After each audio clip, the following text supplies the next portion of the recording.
How's everybody doing? Good. Good. We good?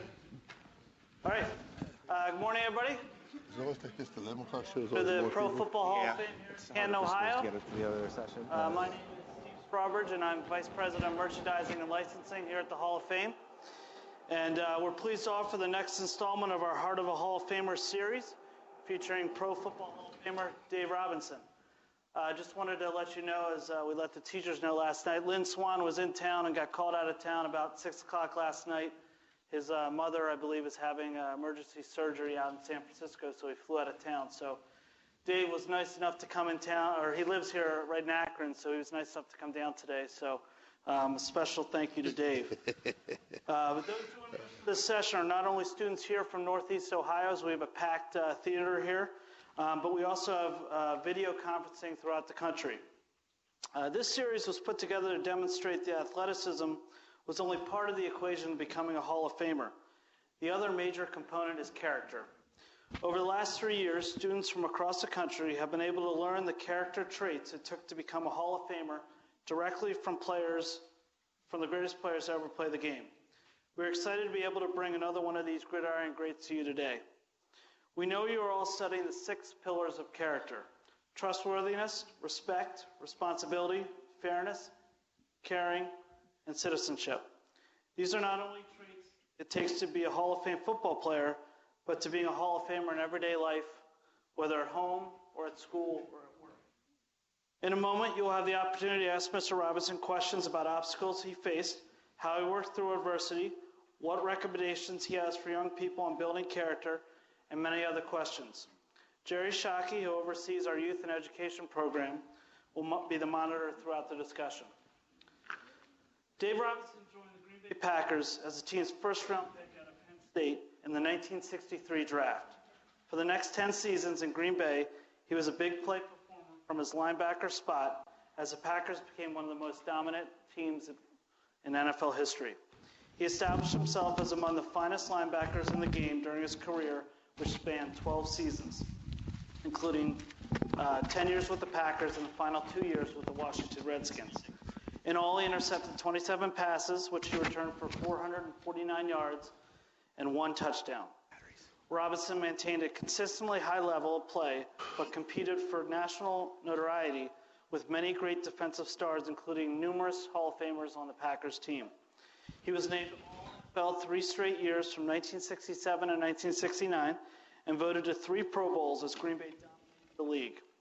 In addition, he was named second-team All-Pro in 1968 and 1969 and was voted All-Western Conference 3 times. At 6'3", 245 pounds, great strength, but was also extremely agile. He started at left outside linebacker in 3 NFL championship victories and 2 Super Bowl wins. He contributed 3 tackles in Green Bay's 35-10 win over to the Kansas City Chiefs in Super Bowl I. And he had 2 tackles, 5 assists, 1 fumble recovery, and a pass defense in Super Bowl II as the Packers downed the Oakland Raiders 35-14.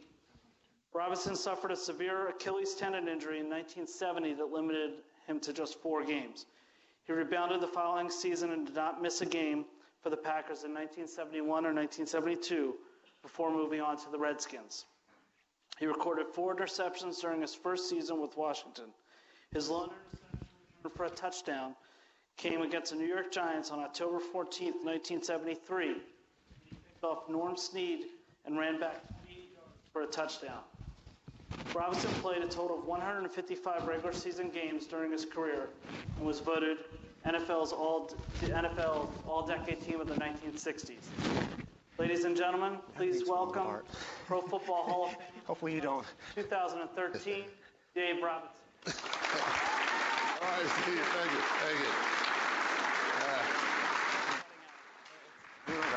you. Good morning. As Steve's quite a guy, I tell you. No, what we're talking about today, we're here about character. And if anybody has any doubts about whether or not character is important in football, I'm here to tell you right now, it is very, very important, as it is in everyday life. As I told the group before you, I relate football to life, and I look at it in that way. In life, you have your immediate group, your family, And in football, you have your team. You have your mother and father, or somebody to guide you. In football, you have your coaches. You have laws to live by in everyday life. You have to obey the law. In football, you have rules and with penalties. As in, I'll just take a little sidetrack. Only difference is, in life, if you get charged with a felony, someone can plea bargain it down to a misdemeanor. In football, when you hold and it's 10-yard penalty, you can't plea bargain it down to all sides. The rules are finite, they're exacting, and that's what I like about football. You learn to obey the rules, and you don't answer no quarter. You have everything in football runs very close to the life, and that happens in most sports. But I really truly believe that. My coach was Vince Lombardi, a great believer in character. He told us, he said, "Gentlemen, I can get a new team in here tomorrow. There are a lot of people in the league who want to play for me. Some are bigger than you guys, faster and stronger. But when we drafted you, we saw a little something in you, a little something, a character trait that we took and we nurtured. And only with the development of that character, then you become a Green Bay Packer. While other men may be bigger, taller, stronger, you may be able maybe to beat you on one single play. Nobody can beat the collective strength of the Green Bay Packers. You draw your strength from your team, from your school, from your family, from your surroundings. And that's what character is all about. Building a character is being able to do these things, look forward and say, hey, I've done my best.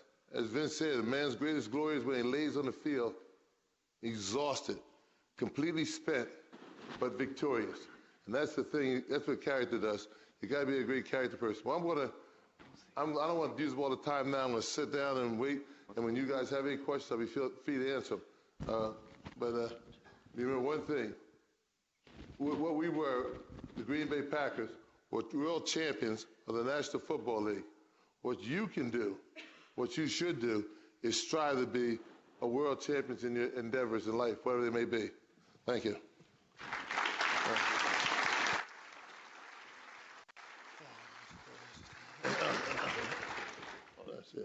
Thank you, Dave, and we appreciate everyone being here today. Again, my name is Jerry Shockey, and I oversee the youth and educational programs here at the Pro Football Hall of Fame. And Mr. Robinson, thank you for taking time out of your day. He had 6 missed calls during the last program, so probably have 6 more this time. So retirement's busy as well. Let's give a round of applause to Steve Strawbridge as well, our Vice President of Merchandise Sales, licensing. Thank you, Steve. I know you're busy as well, so we appreciate your time as well. I'm spare you guys too much of an intro, but since many of you are new to this program, we have some veterans that are tuning in from video conferencing from across the country. But the real idea and premise behind this series is to convey really what it took to get in the Hall of Fame beyond just the athletic ability. And as we shared earlier, we know Mr. Robinson was a great example of athleticism and skill. But there are a lot of people that had athleticism and skill. It took more than that. It took the 6 pillars that you guys are studying, the trustworthiness, respect, responsibility, fairness, caring, and citizenship, and beyond, to really go on to a Hall of Fame career. And what you'll find is with many of our Hall of Famers, and Mr. Robinson is a great example of this, is you'll find that these folks have gone on to excel off the field as well. Great careers, whether they're business owners, whether they're on TV, or whatever it might be. They've gone on to great careers afterwards because those, to let you guys in on a little secret, and I don't think it's too big of a secret, those character qualities it took to be a Hall of Famer are the same character qualities that it'll take to be a Hall of Famer in life and any endeavor that you guys would choose. So this is an opportunity today for you guys to ask Mr. Robinson about the obstacles he faced in his life, especially when he was your age, what advice, and all those sorts of questions. So there are a number of folks that we do have to recognize and thank before we get started in the program. And first and foremost, again, thank you to Steve and Dave for being here in the opening. But a number of folks as well in the back. You see with the folks with the white shirts on that have been greeting you as you came in. Let's give a round of applause to our volunteers.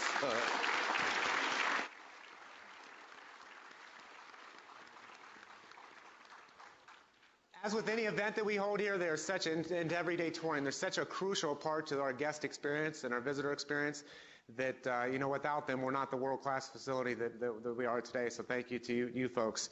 We would like to recognize Adam, if you raise your hand, because many of the schools work with Adam to get to your field trip here. So Thank you, Adam, for your help. Galena in the back there.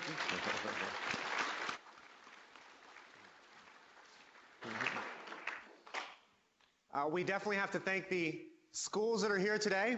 Thank you very much for being here. Let's give yourselves a round of applause. I know the teachers made a sacrifice to make preparations to get you here, but what I'd like to do is recognize those schools that are in attendance here, both as a live audience as well as those that are tuned in through our video conferencing technology. And when I do call upon you, please make sure to give a shout out, to show some school spirit.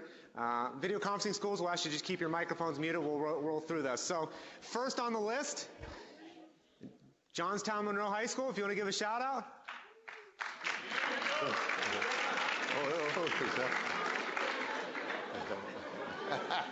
How about Waynedale? All right, Waynedale. Apple Creek, Ohio.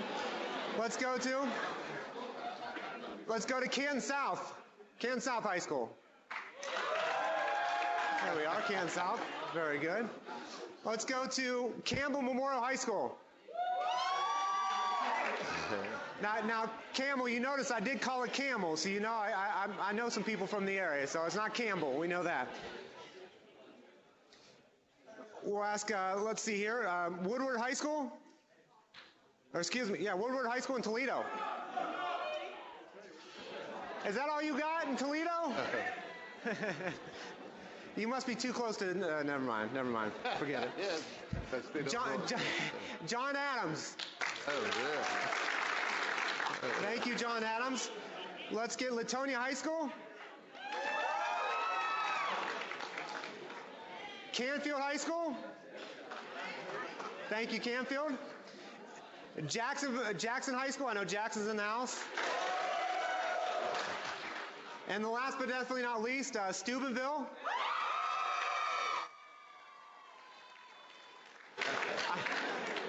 I have to say, Big Red never disappoints when they come in here with their chair. So thank you very much. We do need everyone's attention, please. Just to keep you guys, just to let you guys know, not only do we have a live audience here, but we have students tuning in from all across the country. So we need your absolute silence until we call upon you when you are asking questions. So we appreciate your willingness to be silent throughout the program. We also need to recognize those schools that are tuned in by video conferencing, and I will ask them just to keep your microphones muted. We'll just recognize you verbally. We have in Samso, New Jersey, Samso Upper Elementary, Creekwood Middle School in Kingwood, Texas, Lorraine High School in Lorraine, Ohio, Westlake High School in Waldorf, Maryland, Forest Hills Elementary in Sidman, PA, Twin Bridges High School in Twin Bridges, Montana, Hillham Elementary in Hillham, Tennessee, Osceola School District in Osceola, Wisconsin, Catlin Arts Magnet Academy in Omaha, Nebraska, Kenmore Middle School in Landover, Maryland, and Marion Elementary in Marion, Wisconsin. So again, we appreciate those students that are tuning in by video conferencing. Let's give them a round of applause too.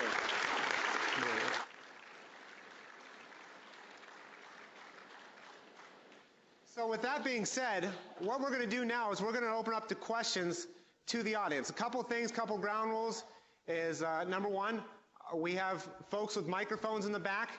Please wait until you get the microphone to ask your question. Speak clearly into that microphone so that the video conferencing schools can hear that question as well. And then number two, we're going to be interjecting questions from the video conferencing audience that they've submitted, as well as those from the live audience as well.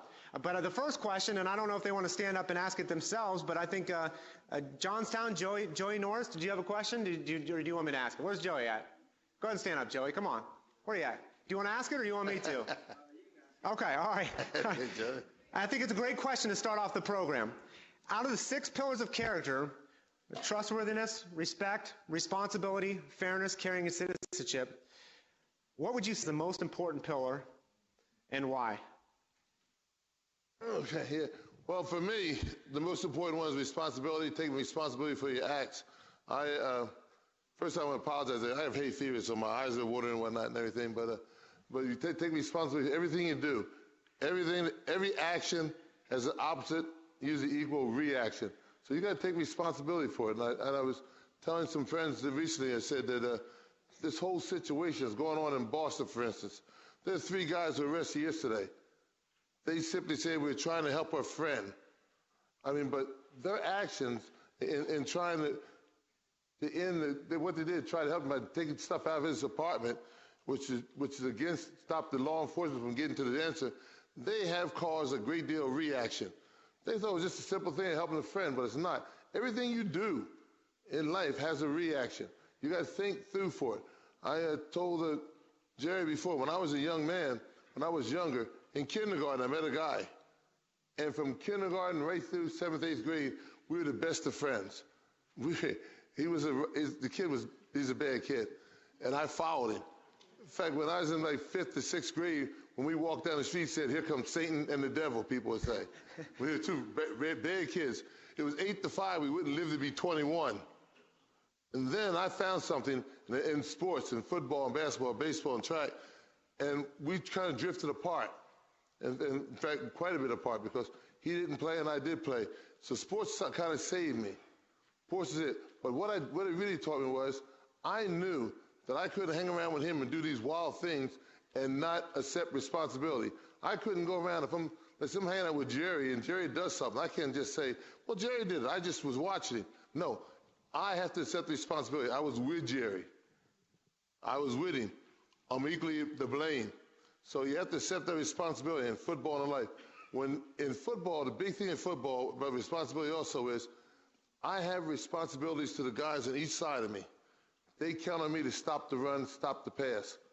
And they have responsibility to me. Everything I do, everywhere you go, your responsibility stands there, looks you in the face. So they're all important, all 7. But I think responsibility and assuming responsibility for things you do and say is one of the biggest things you can do. It's the pillar of it. And I hope I answered your question. Thank you very much. And let's go to another question. I think you kind of already touched on this. This is from Samsel Elementary. And how did your character qualities that you developed through your football help you off the field? So this is from, actually, is Samsel, New Jersey? Is that close to? No, I was born and reared in New Jersey, in South Jersey, down in Philadelphia and Camden. What town is this? This is Parlin, New Jersey. No, that's north. That's not, I don't think. I'm not sure. That's one thing getting. Anyway, no, everything, a lot of things that transcend into football. And the question was, how did your character qualities that you developed through football help you off the field? When I left football, I was the number 1 draft choice. So I know everybody says, "Well, he must have made a lot of money." Well, I was drafted in 1963. I got $15,000 a year. So I had 3 boys with a bad habit. They like to eat. And I had to work, but I sat down at the table, I was the only one working. So I worked during the off season. I worked with Schlitz Brewing Company, and I worked with them for 15 years. Schlitz is the ones who sent me to Akron, Ohio. And while here, Coors Beer came east of Mississippi, and myself and 2 other guys petitioned and won the franchise. And we went into business for ourselves as a beer distributor here in Akron, Ohio. Now, the thing is, almost everything in that list of 7 figured into my life. Everything. It just transcends it. I had to talk to guys every day, my salespeople, I had to convince them to do things. I had to take responsibility for everything that was going on. All the character traits, they're great ones. They'll be with you forever. If you live by them and guide your life by them, you're going to be a success. And if you don't, it's iffy. But that's the thing. So you got to, what they're giving you here today is something you can sink your teeth into, something you can live with. And I wish you all the best of luck. And I hope I answered the question. Yeah. Thank you very much. And I think we're going to go from a question from our live audience. Camel had a question, and I think this is a great one to follow up on the ones that have just been asked before.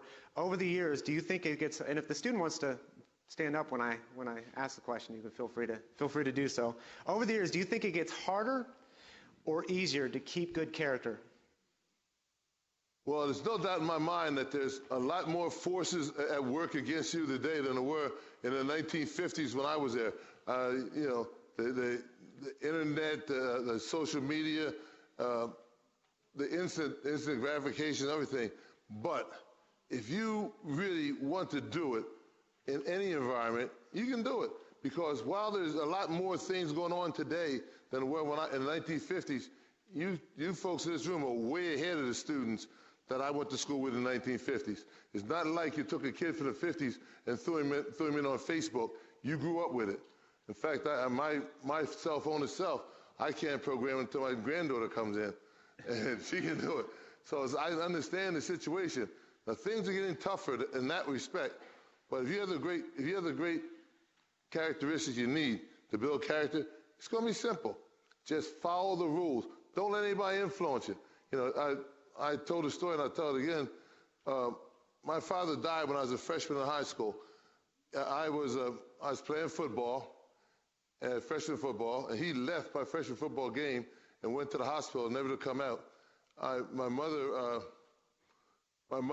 had to work, and so after I saw my father after Thanksgiving, and he gave me one piece of advice. He told me, he said, Dave, he said, what are you going to do now that football season's over? And I told him, I said, well, Dad, they want me to play basketball, but I'm thinking I better hit the books and stay home.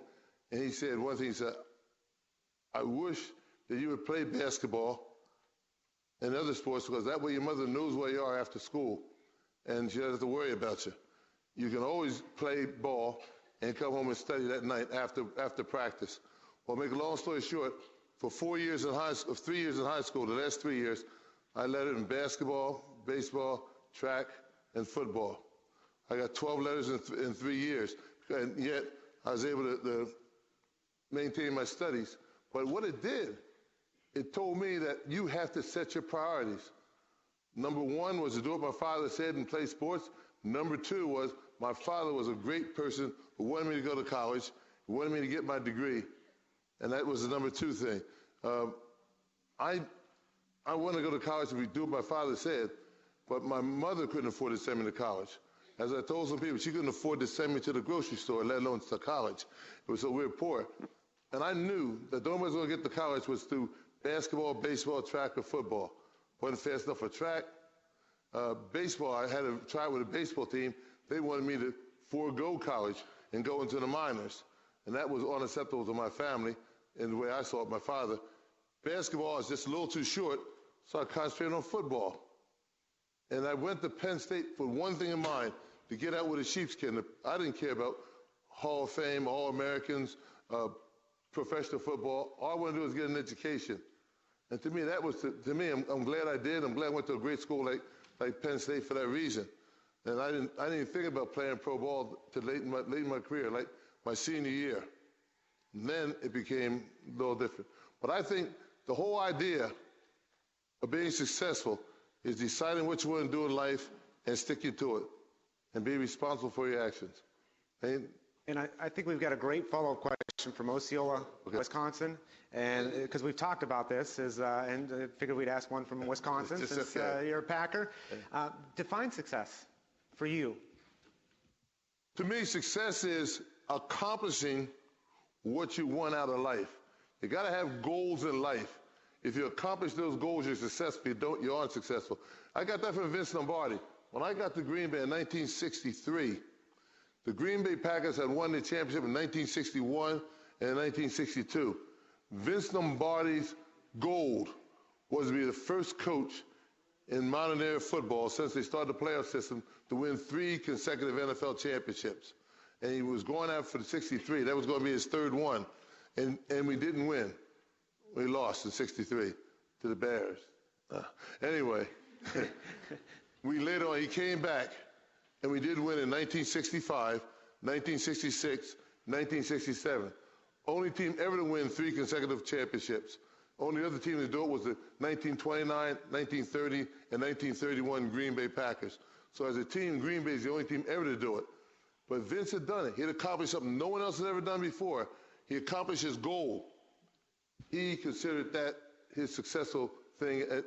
He retired as a coach after that. He reached his goal. So I think you set your goals, and to be truly successful, you have to accomplish those goals.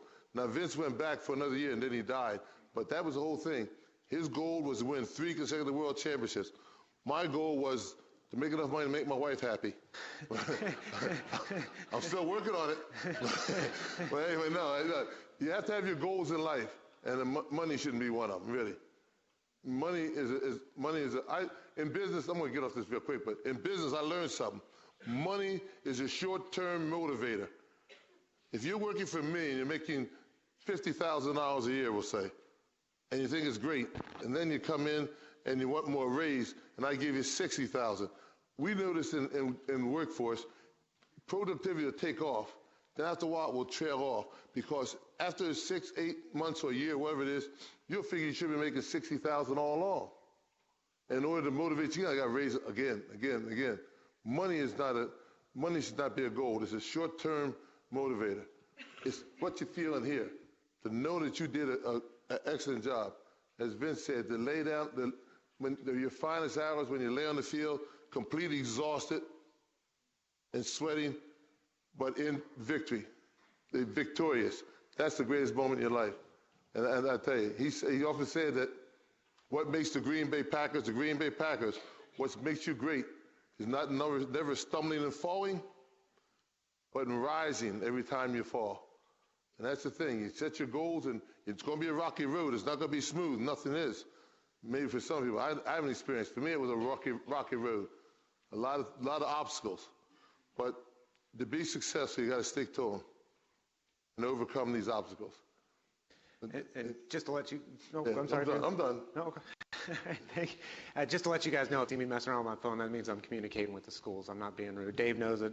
Just want to make sure you guys knew it as well. But we do have a question from, I think, Cody Farley from Johnstown. Do you want to ask it? Where's Cody at? That's Cody. Oh, I keep looking over here, and I know you guys are over there. Do you want to ask it, or do you want me to? Okay, all right, thank you. What character qualities or quality do you think a teen or young adult should have to be a good leader? Oh, either all of those. Leadership, you understand, I believe in things they say it comes downhill. I think the leadership, when Jerry and I were talking about something like this earlier, and I'll repeat it, but a good leader needs all these qualities because he's got to push all the buttons of all the people under him. And nobody knows the right one. I was the first black ball player to play in the Gator Bowl. We played against Georgia Tech in 1961, and 1961. And I went down there, and I had death threats and the whole 9 yards and everything else. And then because of one threat, I didn't start the game. On the game, I got in the early middle of the first quarter, and a guy came down a down block on me, and I turned and gave him a good shot. One of my better ones, by the way. And he stepped back, he fell out, he went that and took him down. He got up, he said, "Nice hit." Pat me on the back and walked away. I said, "That's one nice guy on that team." And then another guy came down and hit him. He said almost the same thing. "Way to go." And pat me on the back and went away. And I thought, these guys are great. I don't know why I was worried about playing against an all-white team in Jacksonville, Florida, not in 1961. But what happened? After the game, they all came and shook my hand and everything else. We had a great time. I learned a big lesson that day. In 1964, my second year in the league, Dan Curry, who you see on, Bill Curry, who you see on TV commentating, he was on that Georgia Tech team. And he came to me and said that before the game, Bobby Dodd told his team, said, "Remember, you're the Ramley Wreck for Georgia Tech. You are the Yellow Jackets. You're the gentleman from Georgia Tech. So I know you never played against black ball players, which you hadn't. This will be your first time. And I want you to behave and act like the gentleman you're supposed to be." And he did. I was down there for 10 days, I told Jerry. For 10 days, I was in Florida. The only time I was able to relax and enjoy myself was the 3 hours or 3.5 hours we were on the field. There are all kinds of things before and after the game. Even after the game, they tried to kick me out of the hotel where they had the party for the Gator Bowl people. I learned something that day. Well, I learned it actually in 64 when he told me. It is the coach or the leader who controls things. If I can tell you some other games I was in where players said and did things I thought were despicable. And every time it happened, I looked not at the player, I looked at his coach. His coach allowed that to happen. If you're a leader, and you really want to be a leader among men, you have to exemplify what you want out of them, and you have to talk to them and make them believe what you say and guide them. If they make a mistake, you correct them. That's what Vince Lombardi was great at that. He's a great leader.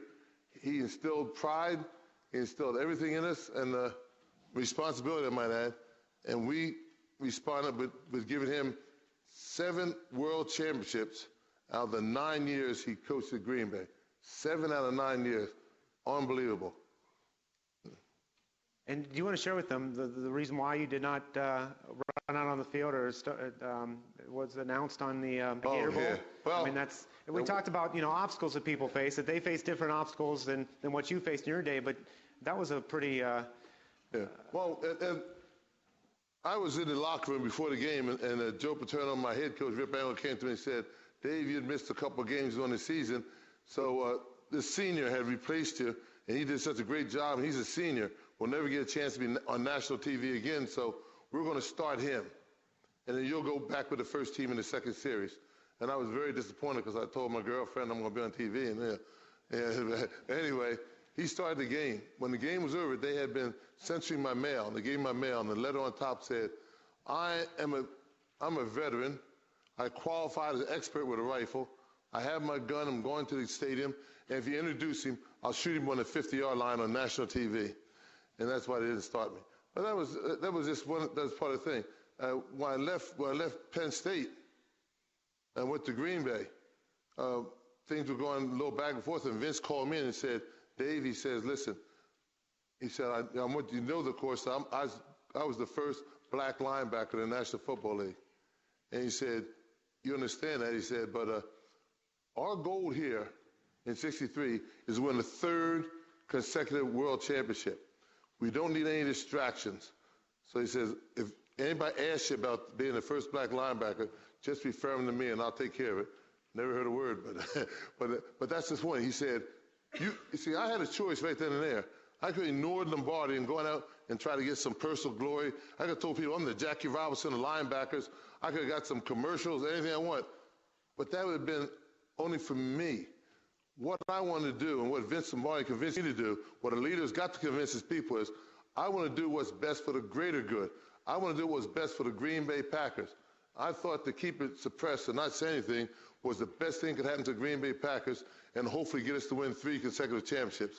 I was wrong, but still, is a character trait that he taught me that stuck with me forever. You got to sometimes forego personal glory for the good of the whole, be it a team, a school, a city, a state, or the country. You may have to forego some personal glory for success of the whole. That's it. Thank you very much. And in just a second here, we're going to open up to questions as you raise your hand. So go ahead and start thinking about your questions. Even get your hands up so we can get the microphones to you as well. We have microphones on each side.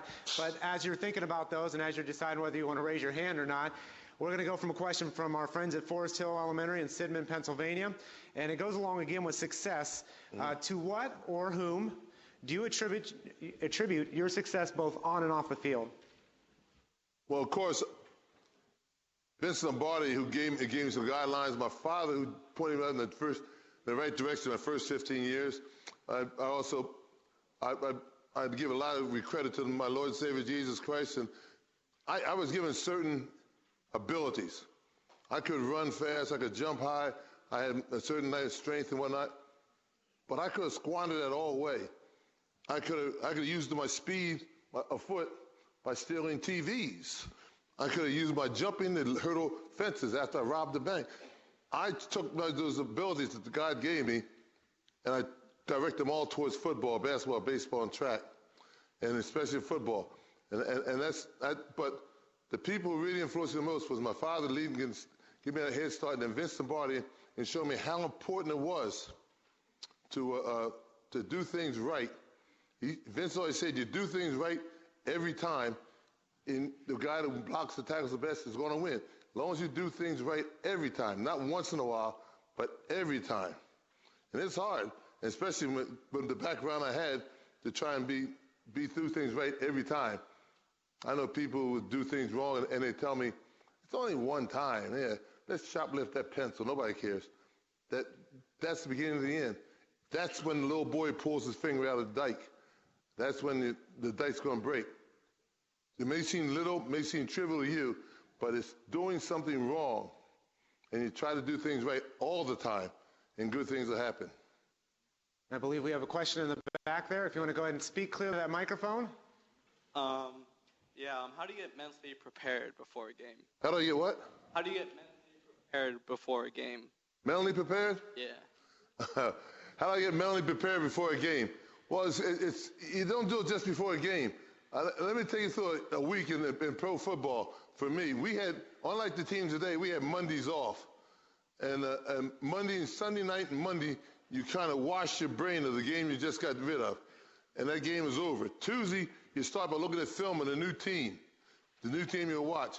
I would zero in on the guy I was going to play against. And I used to look at something about him that would fire me up. You know, it's not a hate, but a type of competitive hate. You want to be aggressive. And some guys you know and like and love, you don't have to worry about. But other guys, you have to have a reason to play your best against him. Not look at little things he did during the week. I look to see if I see him hold. I said, that guy holds. Anything to fire me up. So Tuesday, Wednesday, and Thursday, every day you build up this competitive edge, this excitement to play this guy. And then come Friday and Saturday, Saturday's kind of calm. And then Sunday morning, or Sunday at 1 o'clock, they blow a whistle, you kick the ball off, and it's controlled mayhem. You go out to the guy, you hit him as best you can, he hits you, you hit him. If you play pro football, there's one thing I tell people, you got to like the taste of blood. But you got to remember that 50% of the time is your blood. But anyway, you go after them, and then, here's the thing about football. 60 minutes later, somebody shoots a gun, the game is over. Society says you're supposed to shake his hand, all's forgiven, everything else. Well, if you're still tasting blood, your lips still bleeding, it's hard to do that. But if you have the correct character traits, you overlook that, and you shake his hand, you truly mean it, and you dispel that because you got your ready. You can't go around trying to say what the guy did last week. It's going to mess you up for the next week. Now, people ask, I'm going off on a little tangent. People ask you how can you hit people all the time and still be friends. And in the Hall of Fame, all these guys are my friends. Most of the people in there I play against, I can call my friend. We as ball players respect those who are good at what they do. I respect the football players who hit me hard and are good football players. I told people, John Mackey and I were very close friends. He played at Syracuse, I played at Penn State. We played against each other for 4 years. Our wives, we hung out our wives together. We both dated different women, of course. And then we all got married, and the four of us used to bond during the off season. He was in Baltimore, I was in New Jersey. And we got together, either in the inner harbor in Baltimore, we'd go up to the Latin Casino in New Jersey or something. But we stood together. We were good friends. I never wanted John Mackey to go home and say, Sylvia, we played Green Bay today, and Dave's getting a little soft. So consequently, I hit John harder than anybody else because I want to know, and he hit me harder. And that's how it is. That's the respect you get. That's the respect that you come from in football. And you got to gain that respect. And it's part of your character that you can do these things and still love the guy like a brother. But I often say, if I ever played against my brother, we'd probably kill each other because I like my brother that much. I think we have a question in the back. Go ahead, if you stand up. I think was your greatest game that you ever played? A greatest game? Yeah. List is way too long. See, it could be a great game in a season, but how can I say which game for which season? And you know, I tell you something that I think about. In 1966, we were playing Dallas, Texas, the Dallas Cowboys. The winner of this game goes to Super Bowl I. And it happens to be in our run for 3 championships, it's the middle game. Well, we jumped up to an early lead, and Dallas come back. They got all the momentum going. They drive the ball down to our 1 yard line, and Don Meredith rolls out. My safety had the force. He comes up and plays the force the way he's supposed to. Don Meredith pulls up and throws the ball to the tight end. I won't mention his name because he made me embarrass the guy. Ball hit him right in the gut and dropped to the ground. Now, unfortunately for us, on the same play, the guard was offsides. They moved the ball back to the 6. They start over again. Now, flash forward. It's 52 seconds left to go in the game. They're on our 2 yard line. And they come in with a tight weak side in, which means I now have the force. Now, the way you're supposed to play a force on bootleg or roll out, when the quarterback comes out with a guard to lead him, you're supposed to come across and front the guard. Make the guard try and block it. Make the quarterback pull up, and decide whether to run or pass, which the other guy did. I figured if you always do what you always done, you always get what you always got. That way didn't work.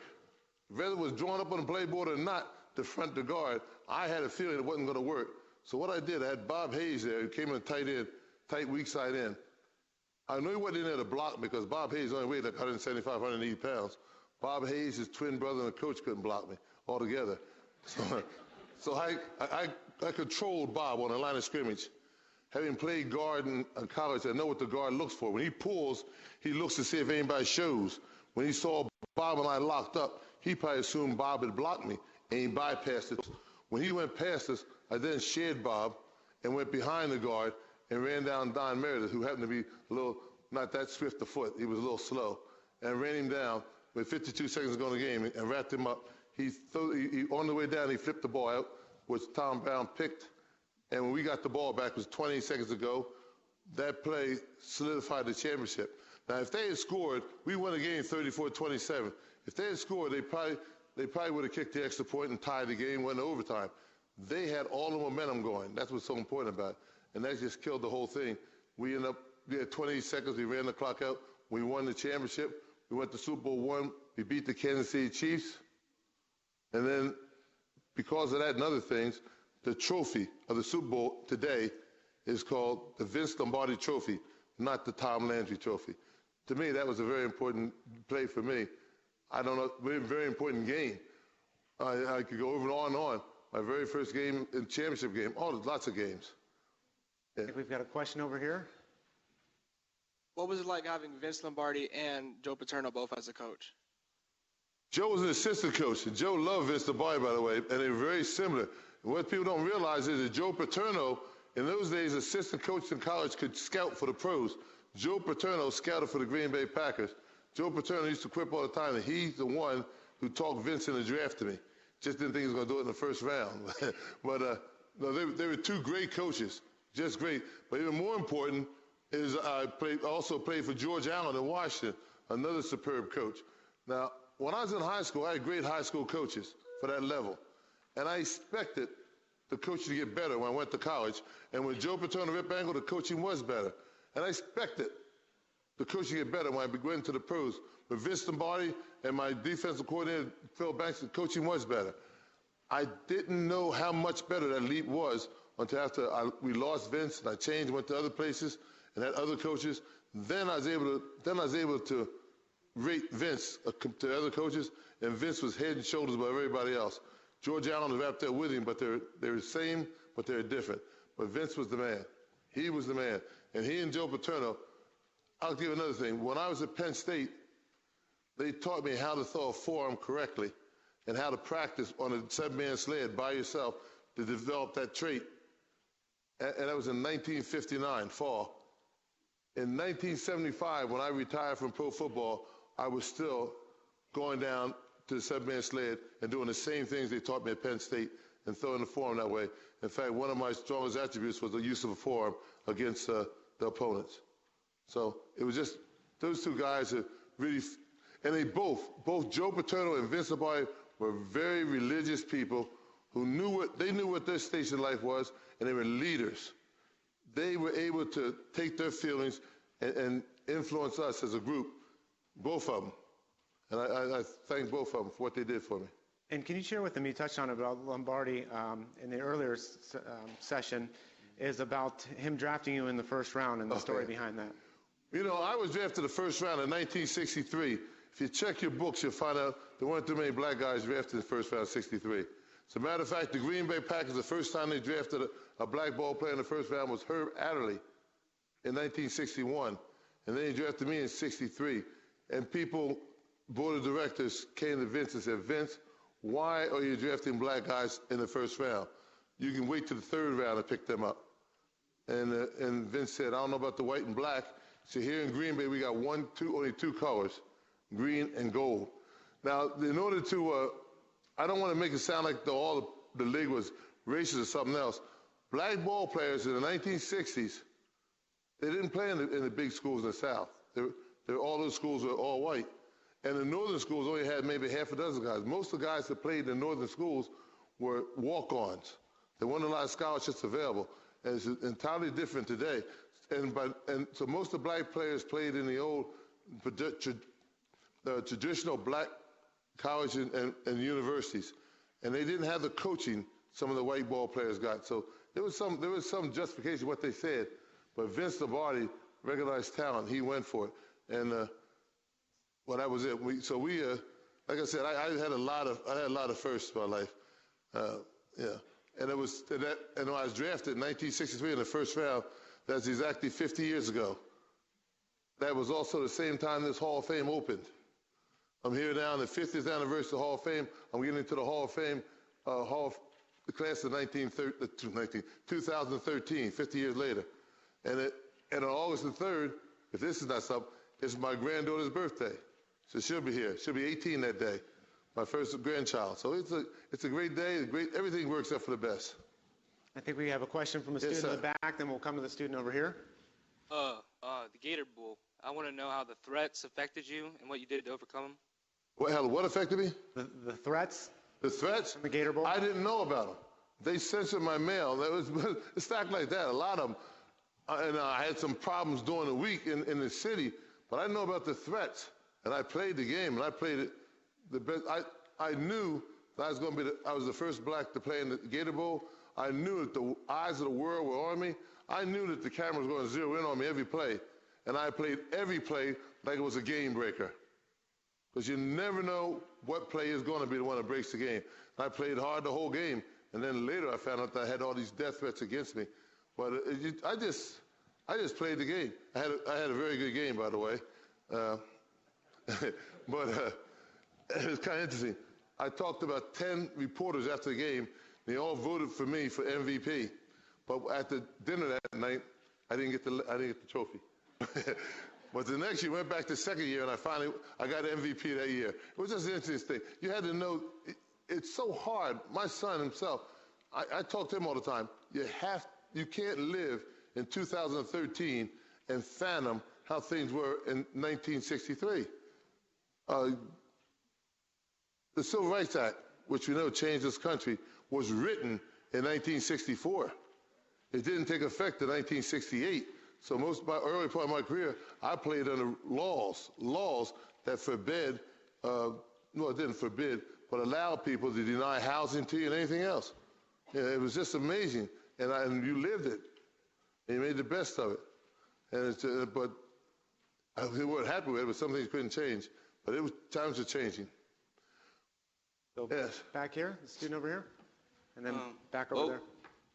What was the biggest change you experienced from going to college to the NFL? Experiencing? What was the biggest change in your experience from going from the college to the NFL? That's easy.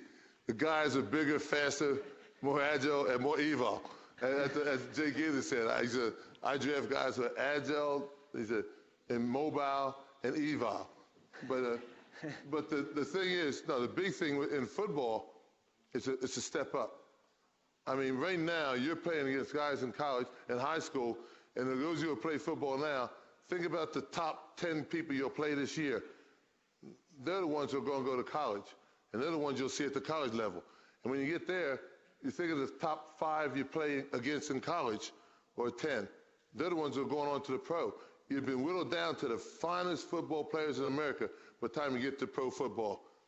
And you see, and that's what you want. And now what you have to do, you made the group. You want to excel. You want to stand out in that group. And that's the greatest thrill there is. But the biggest change is the quality gets better, the game gets faster. And here's the thing, you got to be able to think. If I were going to take a young man out of this room and say, I'm going to groom you for the National Football League, the first lesson I teach him is to study.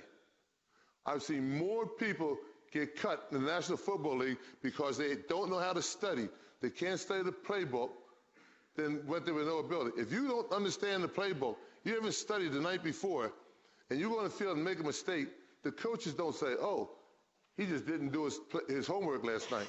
The coach says he can't do it, and you're on your way home. You've got to learn efficient ways to study, and you've got to study. You've got to be very dedicated to it to make it in the National Football League. That's the big thing, and that's the whole thing. I learned from going from college to pro. In high school, I was big enough to just manhandle people. Didn't need any form didn't need any kind of technique at all. I just grab people and throw them around. In college, I could grab some, but not all. I had to start learning techniques. In pro ball, you can't get anywhere without the correct techniques. You're only going to learn those techniques through study and practice. You study your plays, you practice them. That's it. I'm going off on a little tangent, but we had the opponent's playbook. A team has a playbook probably about that thick. When you line up, Vince Lombardi always told us, and this is what I did have to do in college, when you line up, he said you had 3/4 of a second from the time that ball is snapped to go through that playbook mentally, pick out the one play they're running, and start your defense against it. If you wait for 1 full second, it's too late and you're going to be blocked.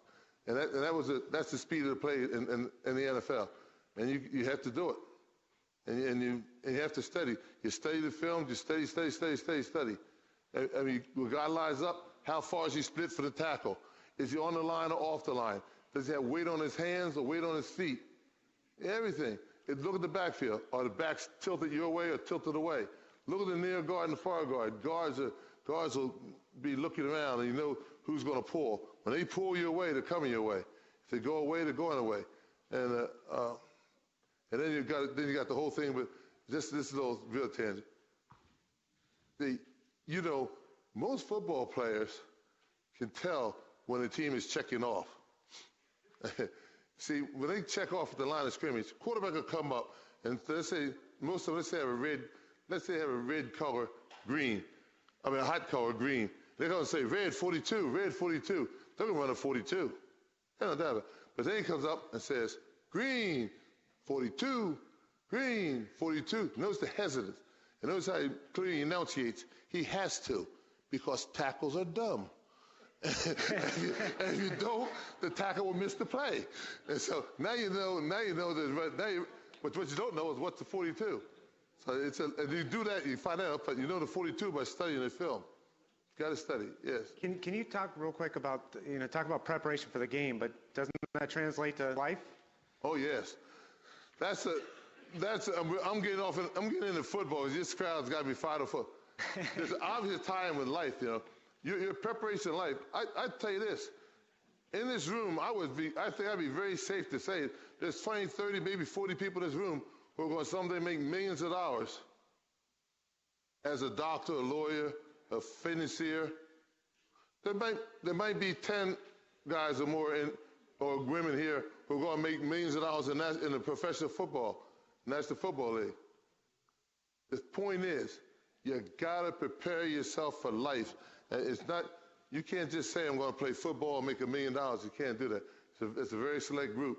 But each and every person in this room can become a millionaire if he applies him or herself to the studies and do what they do best.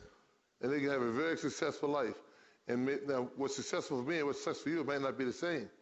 But you can have a very successful life if you apply yourself. And that's what this is all about, getting you to apply yourself and do what you think is best for your life. Well, good. I think we got see how where's the microphone at? Go ahead, and then we'll come over here to your person. Did he's going up here. Did racist comments affect your character? Yeah, they did, of course. I got a lot of them on the field. I'll give you a story. When I came out of college, high school, they wanted me to go to University of West Virginia. They wanted me to be the first black football player at West Virginia. One of my coaches who played there had me going, and I went down there and I stayed around. I was there for a whole weekend, and something that was going on, I decided to go to Penn State. When I went back that fall to play West Virginia, I can't even begin to tell you the comments that were thrown at me on the field. In fact, one of my high school friends who was going to West Virginia was hurt, and he was in the stands watching the game because he was an upperclassman, and the varsity was out of town. He even came to me and apologized after the game because he couldn't believe he heard the teammates say those types of things to me. But that's it. They did it, and I just took it like water off a duck's back. One guy said something I particularly didn't like, and I just stood up and said, I'm coming at you this play. And he turned around and I laid him out. I just pancaked him. And I came back to the huddle, and I told the quarterback, I want to get him again. And I went back out, and I told him, I said, "No, what you called me," I said, "this big black forearm is going to be in your face in a minute," and I hit him again.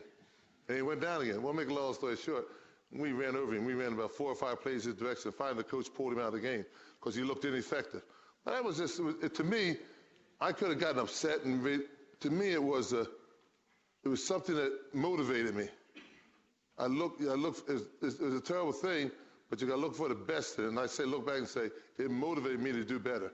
And by the way, every time we played West Virginia after that, I thought back to that day. In fact, in my trophy case, I got the game ball for a couple of West Virginia games where I had good days because it motivated me to play better. So, and I could have done some other things. It's just, like the guy said, if you're given a bowl of chicken, make chicken salad. That's all there is to it. Yeah. I think we've got a question. Question from this young man up here. He's got. Oh. What moment in your life helped you become a better person? What in my life?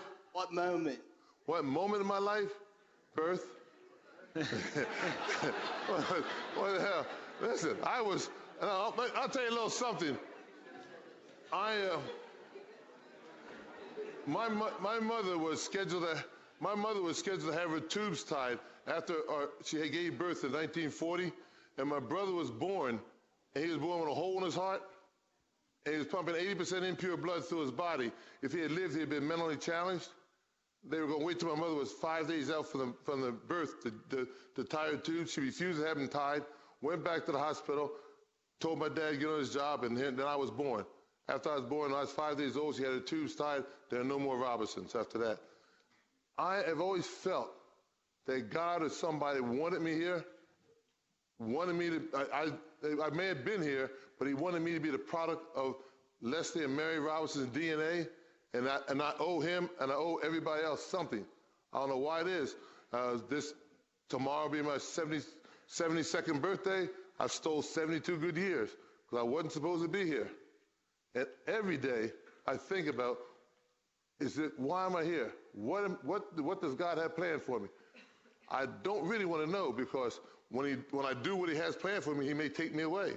And I kind of enjoy myself right now. Like my mother always said, someday I want to make heaven my home, but I'm not homesick. Okay, so that's about it. I can't say what one thing. There's so many things in my life, and all of them are important.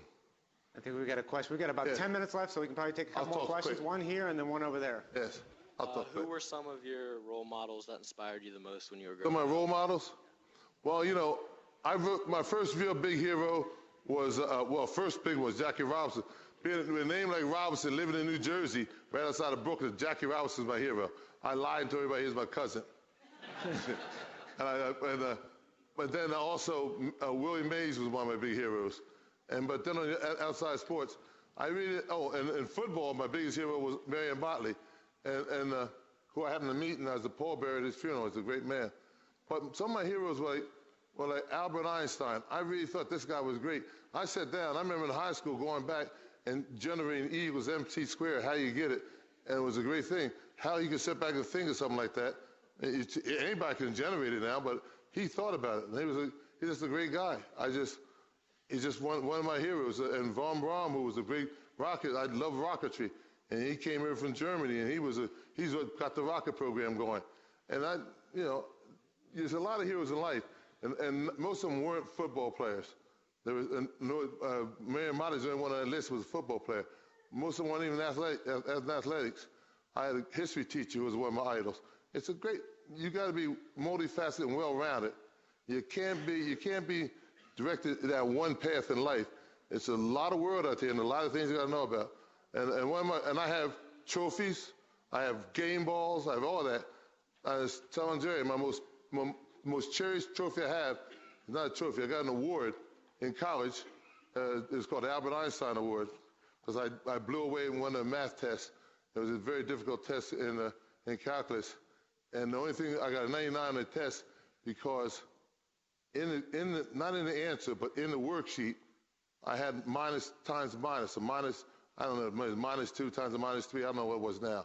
But 2 minuses, for those who don't know, minus 2 times minus 3 is equal to a plus 6. So therefore, I got the right answer. The sign should have been plus. I had a minus, but I got the right answer. But the guy who was grading the test said, nobody gets 100. So he knocked me 1 point off. But that's my greatest thing. Not that I made All-American, not that I made All-Pro. Well, I can't say, but the Hall of Fame might be the best now. But I take that back. But that was up until August the 3rd. That's my greatest thrill, getting that award. I took it home and took it back to my dorm and put it up. And every year, every time I got into differential equations or something, and the math got difficult, I looked at the award and said, if you don't do it, you're letting somebody down.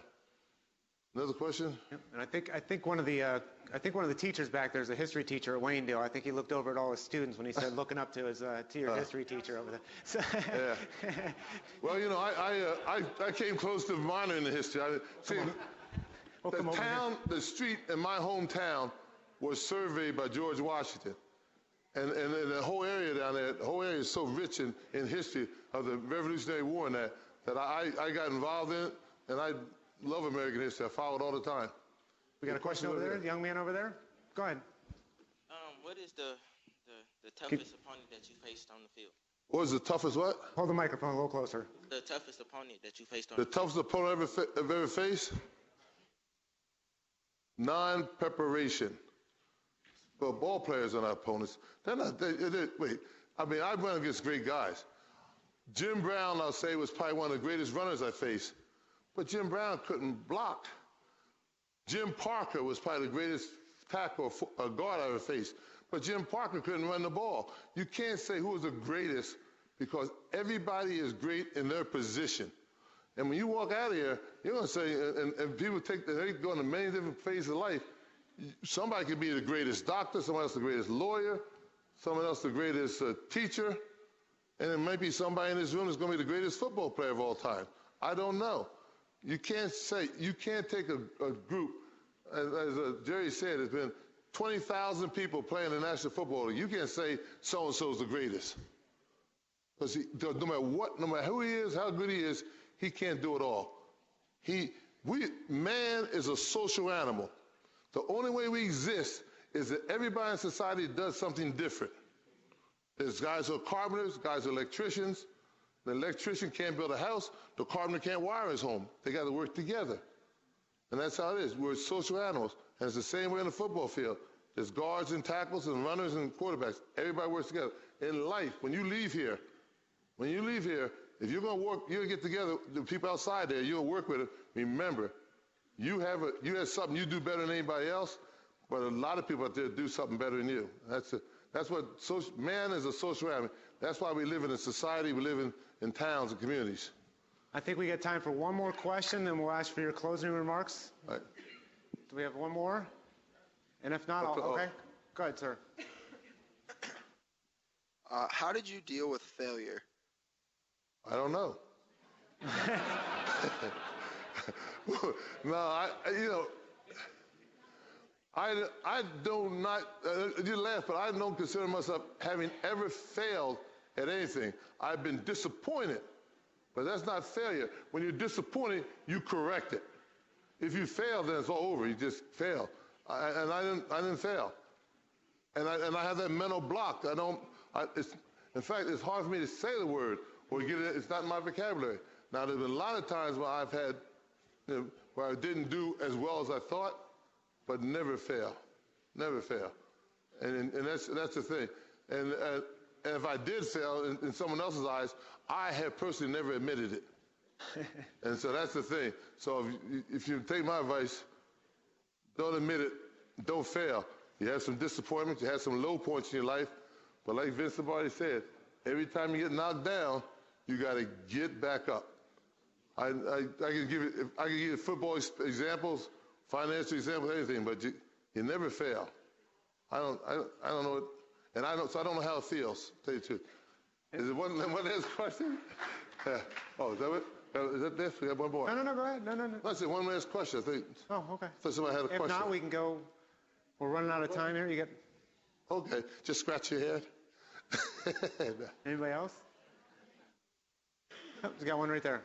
All right, a lot of us are athletes here and want to go to be on D1 and get scholarships, but what would be like the process of getting to be a champion, and how do you work to get to where you want? Steady, steady, steady. I'm telling you right now. And right now you're at the time in your life where you got to form good, steady habits, and they lead you on. You got to study this. I want to tell you, it's, you know, you can have a lot of physical traits to make you an athlete, but don't forget, the guy or girl across the line from you, they have great physical attributes also. The one who's going to win that confrontation is the one who's better prepared, the one who has studied and practiced and got themselves together. I play against a lot of people who are bigger. I play against some giants and brought them to their knees. And I play against guys who are real quick. The aforementioned Bob Hayes, he ran a 9.2. I could never run with Bob Hayes. But I had to cover Gale Sayers one-on-one, a great runner. Somebody said, how did you run with Gale Sayers? I said, that wasn't the problem. Gale Sayers had to figure out how to get past me. And that's the thing. But I know what you're trying to say, and the big thing is you just got to be prepared, work hard. It's just, when I got my playbook and I looked at it, I studied the plays, I studied the opposition, their playbook, and then I studied the people and got ready for it. It's the only thing I say, and it's study. I can't emphasize how much study is involved in football, as in life. And don't think for a minute when you leave here, when you graduate from high school, if you're not going into the NFL or to college, you don't have to study anymore. My salesman and the company, I gave them things to study almost every night. To make my salesmen better, they had to study the art of selling beer. I was a beer wholesaler, by the way. If you were going to be successful in life, even as a plumber or anything else, not to be little plumbers, you were going to have to study the rest of your life. Don't think it's just something they ask you to do in high school. You have better learn it. If you don't learn it, and the better you learn it, the further you're going to go in life. Take my word for it. Yeah. And unfortunately, we're coming to close. Mr. Robbins, you shared a lot of advice, a lot of experiences, a lot of quotes from, obviously, one of the most legendary coaches of all time, the great Vince Lombardi. Is there anything either you'd like to reiterate that you talked about, or maybe something you didn't touch on that you'd like to share to close the program? Well, the only thing I want to say to close is the fact, first I want to say how much I enjoy being here. I get revitalized and fired up when I meet a bunch of young people, young ladies and gentlemen. You guys, I think you're ladies and gentlemen. I know you're young. But anyway, it revitalized me because I now, as Vince once said, have faith in America, but the people are coming up behind us because we're done. Old timers, I'm 72 years old. I'm done as far as the development. You guys are just starting life. Whether you know it or not, you're just starting life. You got a lot of life behind you, but you got gobs and gobs of eons of life ahead of you. Do the best. Do not back up. Do not stumble. Do the best. Take these 7 things that are on the paper and live by them. Turn your life around if you need to, or keep doing what you're doing, but stick with those 7 things, and you'll be successful. And that doesn't have to mean you're going to be a successful football player, but you'll be successful whatever you do. Now, to be successful in football and to get into the Hall of Fame, you had to do all those things. Character. Your character is the essence of yourself. Build good, strong character traits. Build good, strong character in your body. You're going to be successful. And I know, I can just look at your faces and tell there's some successful people in this room. Yeah, there's some. No, there's a lot. I was just kidding. That's just a little joke. Okay. Thank you very much. I enjoyed talking to you.